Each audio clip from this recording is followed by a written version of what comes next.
I got to ask you about Ben Simmons before we go. You keep seeing the names, and the Cavs are one of them that's kind of shoehorned in there with some other ones. Is that legitimate? Is it? I just don't see it. It sure seems like the Sixers want more than they're going to get for Ben Simmons. Yeah, I think that's what the complication is right now, Dave. The Cavs are interested at the right price. And I think that's what it comes down to with other teams around the NBA too, at the right price.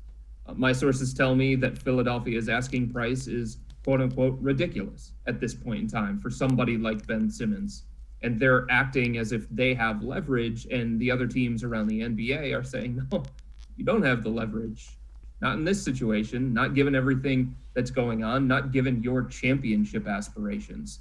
So look, if Philadelphia would take Colin Sexton plus Kevin Love plus a first-round pick with limited protections, this deal would have been done already.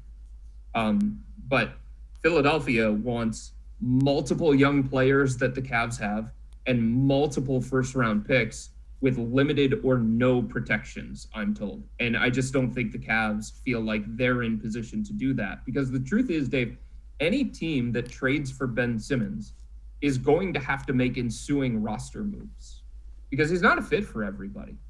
And if you put him on this team, the way it's currently constructed, he would be a horrible fit. There's not enough spacing around him. There's not enough shooting around him.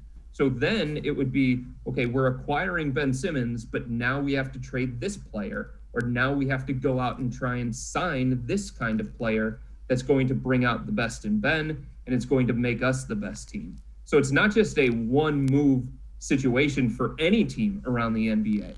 If you're going to trade for Ben Simmons and give up what Philly wants, then you're making the commitment that you are going to build your franchise around Ben Simmons. And you have to ask yourself, with all the other moves that you're going to have to make after that, is he the kind of guy that's worth it? I don't think he is. Yeah, and that's a fair assessment. I think his potential is intoxicating because I think in the right situation, and I don't think Philadelphia is the right situation. And quite frankly, I can't believe that they're going to try to force this guy back on the court. If you have championship aspirations, the last thing in the world you want is somebody who is not all in to win a championship. And there's no way somebody that's held out like that is going to be all in. Well, that's the other complication when it comes to the Cavs situation. You mentioned it right there. Philly is chasing a championship. Philly wants to win.